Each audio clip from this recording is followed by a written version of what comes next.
The Her Sports Show, live every Wednesday on YouTube and every podcast app. Hello and welcome to the Her Sports Show, the weekly show where we bring you all the feature interviews and latest sports news from athletes and experts in women's sport from around the world. In this episode, we look back at Ireland's successful European Championships, Irish rugby victory in Japan, and I have an exclusive interview with Sarah Hawkshaw about Ireland's recent qualification in the EuroHockey Championships. In sports news, it was a brilliantly successful week for Irish sport. Ciara McGeehan won silver at the European Championships 1500 metre final. Ciara's time of 4 minutes 2.56 seconds is one of the best races of her career. Sarah Lavin finishes fifth in the 100 metre hurdles. After a fantastic performance in the semis, smashing her personal best, Sarah has rounded off the week, establishing herself as the fifth in Europe for the 100 metre hurdles. Irish rugby got off to a stunning start in their tour of Japan, scoring 57-22 win against their hosts, securing a confident start. Ireland faced Japan this weekend in the second test of the series on the 27th of August at 11 a.m. Irish time. Jenny Egan fought her way to sixth place in the canoe sprint single 5,000 metre final on that last day of the European Championships. At the much anticipated 4x400 metre relay final at the European Championships in Munich, the women's 400 metre relay team displayed a strong performance to round off their time at the European competitions. Sophie Becker, Phil Healy, Rashida Adeleke and Charlene Maudsley crossed the line in a time of 3 minutes, 26.63 seconds. Louise Shanahan has finished in the top 10 position for Ireland for 800 metre. Shanahan clocked an impressive time of 2 minutes, 1.64 seconds, which was her first senior championships final, securing her 8th place in the top 10 for Europe. Shelbourne unfortunately won't progress in the Women's Champions League. After a great start for Shelbourne, winning 1-0 against ZNK Pomorje, they had to face defeat from Valor of Iceland. This sadly means that Shelbourne will not progress into the group stages of the Women's Champions League. Ireland officially qualified for the EuroHockey Championships. After a hugely impressive 7-0 win over Turkey at the Sport Ireland campus, Team Ireland can celebrate as they will see their way to next year's EuroHockey Championships. For more on Irish hockey's qualification, I sat down with Sarah Hawkshaw to discuss their 3-match series and what they'll be doing to prepare for next year's Paris Olympics. Hi Sarah, thank you so much for joining us. How are you? Great. Thanks for having me. No, thank you so much for coming. But firstly, congratulations on qualifying to EuroHockey Championships. How does it feel to be qualified now and that to all be official? Yeah, great end to the summer, I think. It was always kind of looming and it was a really important qualification for us. So yeah, it's really exciting. It sets us up for the next year. We had a lovely dinner back in the hotel. We were in the Knock Hotel. We got fed well and then we ended up heading out probably a bit too late than usual, but it was good fun. I can imagine. There are lots to celebrate though, definitely. Yeah, definitely. I think it was celebrating the end of the summer. We had a lot of training, obviously the World Cup, and then leading straight into that Euro qualifiers was busy. So it was kind of, nice to park it and recognise a lot of work that we did before the break. Mm-hmm. And are you guys having a bit of like a rest time now, or is it being straight back into training? Yeah, we have a little bit of a rest now. We have a tournament that's quite important in December, actually. So we have a rest for September, and then we're back into things at the start of October, and the club scene for us will start as well. So it'll be nice. Oh, okay. Yeah. Good. And what's your plans? My plans, I'm going on a little bit of a holiday for a few weeks. Yeah, so I'm doing that, and then kind of get back into things in October. So I think it's just, it's nice to get a break and get away for it and refocus and realign our goals for the next phase of play. And it's nice that we're able to do that now, having qualified. We can look at the year in a whole and make plans accordingly. Definitely. I mean, going into it, knowing that you, Turkey, Czech Republic and Poland, only one team was going to qualify, how did that feel like just right at the beginning before, the matches started? What was the mood in camp like? The mood in camp was really good. Obviously, the World Cup was a huge experience for us with a really young, exciting group of girls that we went over to play with.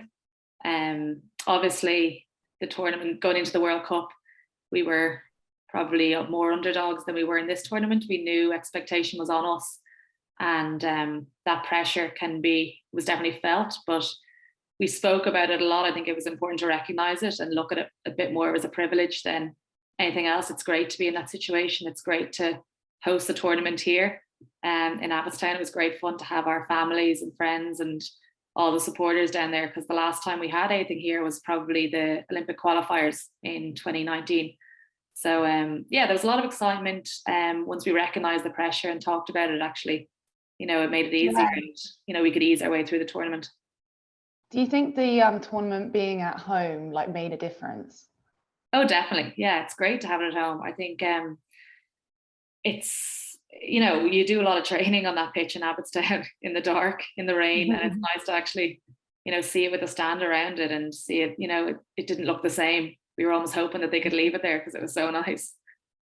Yeah, completely. So the first game against Poland, which you guys won 3-0, what was that like? Can you talk us through the game?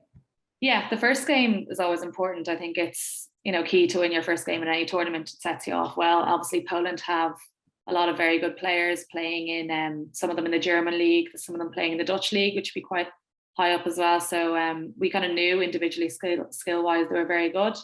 They had a new coach come onto them recently as well, a Dutch coach. So we hadn't seen a lot of their style of play. We only had seen very little from their last Europeans.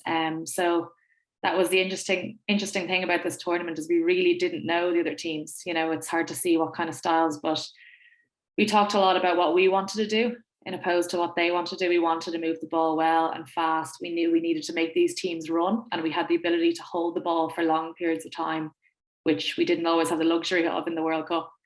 So we really looked at that as a positive, and we were like, we wanted to stay patient and not force anything. We started off actually doing that really well. I think we moved the ball really well.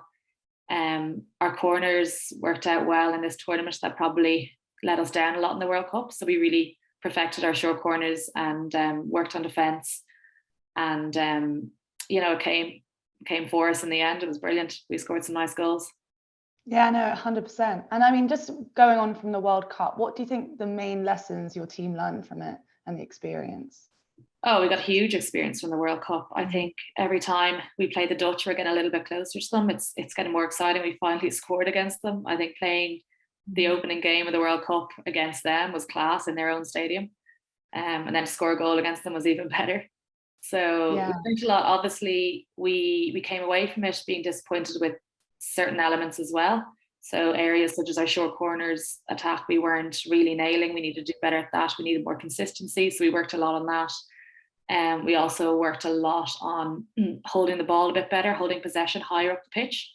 So that's something we really wanted to focus on in this tournament, and create connections between our midfielders and our forwards and get goals kind of from play.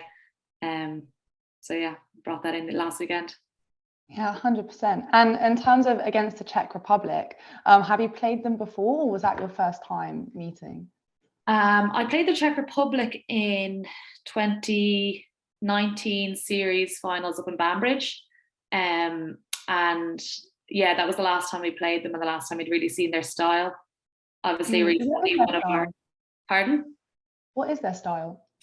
They were very, same idea. They had some very, very skillful players. See, these teams would play a lot of indoor style hockey, so their hands would be very quick and they moved the ball well.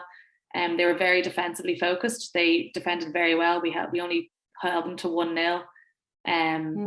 Even though I think they had 3 circle entries in the game on us. So we knew we were dominating, but their defense was solid. They were holding us back. They have a new head coach who was our assistant up until last year. So he obviously knew a lot about us and was, had a large scouting document for the girls. So they really did do a good job holding us out. But luckily enough, we were able to get a goal away. Yeah. Would you say they were the most challenging team to go up against in the qualifiers?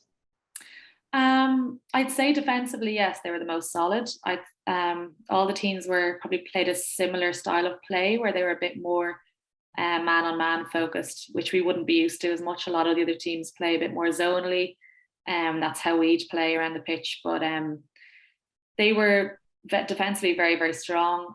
They obviously did well against Poland. They ended up beating Poland to finish second in the tournament. So yeah, definitely. Oh, 100%. And I mean, it's hard to ignore the 7-0 win against Turkey. That was fantastic. That was so fantastic. Would you say that was like your favorite match of the qualifiers? Yeah, I think it was really lovely to finish. And we'd spoken a lot going into this tournament about really wanting to score goals, getting our forwards on the ball. We wanted to put the ball in the back of the net. It's something we've spoken about, that we've been working on, that we've hadn't really hit that flow where they're just going in with ease kind of. And it was really lovely to finish with that on Sunday. It was a nice day as well, with a lot of people there. So it was very enjoyable in that sense. Something that was probably important to us was, and it was mentioned to us by one of our coaches, was that, you know, when you feel like you're kind of coasting, or, you know, we needed to push on, we needed to still learn during that game. We needed to not settle and stop what we were doing. It's important. We're still on a learning curve as a young international team. We're coming up against some big teams in December. So we really needed to learn from that game and get something from it. So that definitely was the mindset of continuing scoring, keep pushing on. Yeah. And what was Turkey's playing style like? Was it any different to the other teams? Turkey, yeah, I've never played Turkey before, so it's really interesting. From what I've heard, they're really kind of developing in the hockey side of things. They've gotten better, I think, from what I've heard from the past while, but I've never had to play them. They had some players with individual skill, but it was similar, where it was kind of a man-on-man style. We could move them quite a lot. The game plan really was to move them, to make them run, and kind of try and break them down in that sense, and it worked out in our favour. No, 100%. And what does the season look like ahead of the EuroHockey Championships? Is there any other tournaments that your team are going to between now and then? Yeah, so there's the one in December, which is quite big for us. So we're really looking at the next Olympic campaign for Paris. Every match, capped match now, will be important for that, because playing capped matches is how we gain our ranking points. So we have a tournament in December, which will be against a lot of teams around us, and we really need to get some results off them to get back into the top 10. So we have the likes of Spain. It's in Valencia, so it'll be Spain, South Africa, Chile will be in there. I think we owe them one back. There'll be who else will be in there? There'll be a lot of teams around our ranking, and so it'd be really important, basically, for us to get ranking points out of that tournament to bring us into the new year. And then obviously the Europeans is another huge opportunity with a lot of teams in the top 10.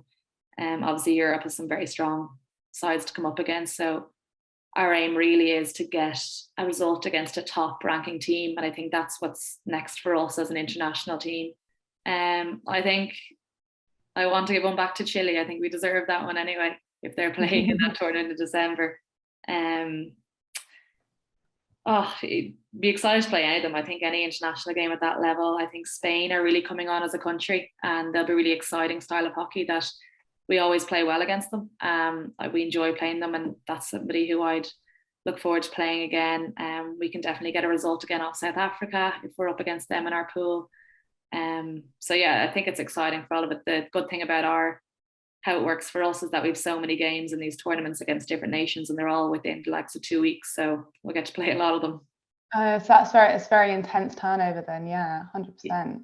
Yeah, 100%. Definitely. No, that sounds exciting. What would you say your favorite place you've toured to so far is? Like, where's the best to do one of these hockey tournaments? It's a good question.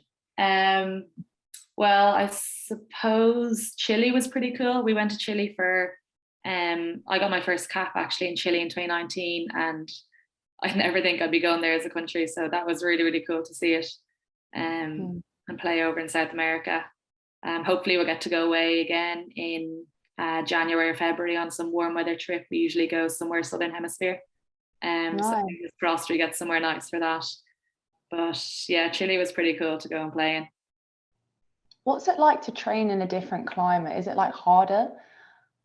Definitely, yeah. It's definitely harder to train in those heat, but I think it's really important for us to be training in that kind of heat, because all our tournaments, the international scene is during the summer, and most of them aren't here. So we need to really get used to training, and we do actually a lot of work here in the likes of altitude rooms. You've seen some of the rugby girls in there before going off to Japan, and we've spent a lot of time in them. Or there's another one up in University of Ulster, have a heat chamber that we spend a lot of time training in.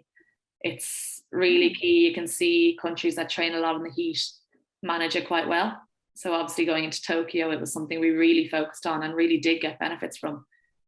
So yeah, no, it's important to get to those hot climates when it gets a bit colder here, and it's nice for us as well. Yeah. And do you like feel like a physical difference after training in one of those places and then coming back home? Yeah, definitely. You definitely get more comfortable. You get more comfortable, and it's, it can be claustrophobic going over initially and trying to really hit those high tempo training to get through games initially, but it's mad how quickly you become at ease with it and how you get used to the climate. So when you come home, everything feels a little bit easier. The other elements of it, so when you're training or you're playing games in these countries, you know your hydration, all that element of it, you really have to learn how to manage, and that's another side of where those heat camps can be helpful, is you learn how to manage what you need and when you need it. Then when you go into competition, it's easier. What's the best conditions to play hockey in? I'd say it's different for everyone. I hate the wind. I hate the wind. It drives me mad. I'd say you'd want probably a nice sunny day. I think it makes it easier. Everyone's always a bit happier as well. But I do think if it's very heavy out, it can be quite hard. I think physically demanding. I remember the India game in Tokyo. And we all thought it had been raining all day, and we were like, oh, this is class. We're going to feel great. It's going to be, we're well used to this. And it was absolutely awful. We were like, bring back the sun, because it was so over there, because it's so humid. It was almost like the water was just sitting in the air. So it was so heavy and uncomfortable and sticky. And it was actually the sunnier days that were easier to manage. That's really interesting. Yeah. And that makes a lot of sense, actually. I can see that. Yeah. But to go back in time, when did you start hockey? I started hockey in secondary school, so I was probably a big head before that. And I was doing a lot of running and stuff. And I first picked up a stick when I was 11 or 12 in first year. So yeah, there's a few of us in the team who would have been similar, and then a few others who started much younger. Nice balance. Oh, that's true. And like, when did you realize you wanted to go into it on an elite level? Yeah, so I was doing a lot of sports probably all through school, which is probably what a lot of us have done. We've really committed to lots of different, I think you see it in the hockey that we play. Like, we have a lot of camogie players out there. When you see the likes of Naomi and Quiva, and like all the skills help, and obviously the awareness of sports. So it was great. So I was doing running quite seriously alongside hockey for maybe when I was 16, 17, 18, kind of going into 4th, 5th, 6th year. And I was kind of just starting to get injured. I was getting small niggly shin splints, kind of leading to stress fractures and stuff like that. And my running coach at the time, I remember him saying to me, he was like, well, like, Sarah, are you ever going to make the Olympics for running? And I was like, no, I'm not there. I'm not that good at that side of it. And he was like, well, you have a better chance for hockey. And then I didn't have him the day after that. He was gone with someone else. So I kind of learned, but I think it was the right decision for me. I still did running a bit with the club, and just kind of more socially, and just couldn't do it as competitively as I wanted to. So it was probably when I was about 17, I decided I was doing under 18 kind of Irish training. And that was really my summers. I did Leinster under 18, and I just kind of, from then on, and then I was going to the US for college to play hockey over there. So that was probably, yeah. So I went over to University of Massachusetts and played hockey there for 4 years and studied, and absolutely loved it. So yeah. What was that like, playing for like an American college team? It was great. And I think you really get to see a professional side of sport over there. Like, they have everything set up. You have access to physios, doctors, you have, food, like great food provided by everything. You are traveled around, you're brought into like the gym for the first time, and that side of like strength and conditioning. You're basically like I wouldn't say professional, but it feels like a very professional setup over there. Like, you almost manage your college around your hockey rather than the other way around. So I absolutely loved it. And then obviously got to travel a lot of the US, playing in different states, which was class. Yeah.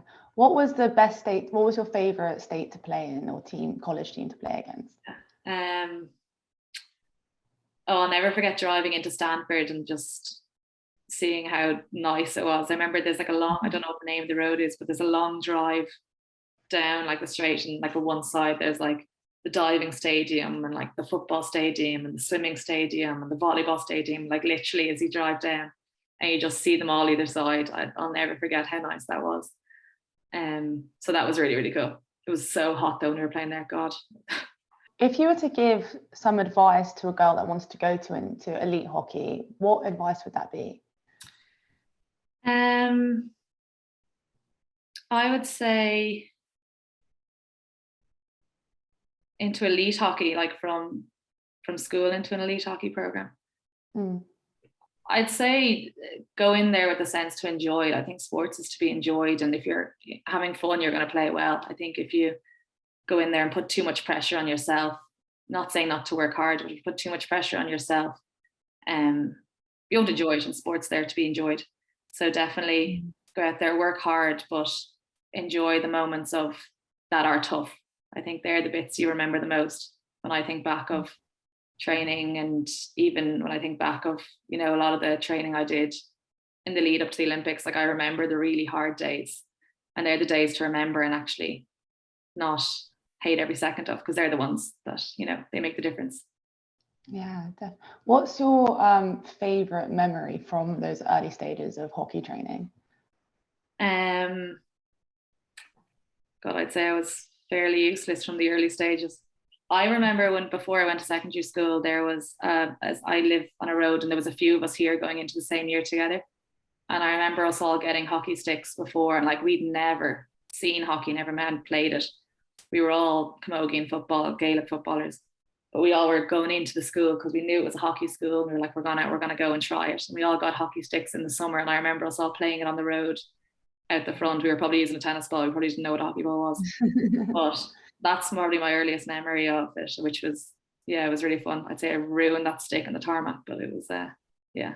Well, thank you so much for joining us. We just about run out of time, but that was really, really great. Really nice to hear from you. Thank you so much. Thank you for having me. This weekend, be sure to tune in to the final test match between Japan and Ireland, which will take place on Saturday at 11 a.m. Irish time. And there's some very exciting news. Ireland's World Cup qualifier match against Finland was sold out at Tallaght Stadium. So we are hosting an in-person watch party with White Claw Ireland and putting the women's match on the biggest indoor screen in Europe. It's totally free and everyone is welcome. So thank you for tuning in to this week's Her Sports Show. A reminder that you can catch up on this episode and any episode on our YouTube and social channels. You can also listen to it as a podcast from any podcast app. Keep involved in the conversation and we'll see you next week. The Her Sports Show, live every Wednesday on YouTube and every podcast app.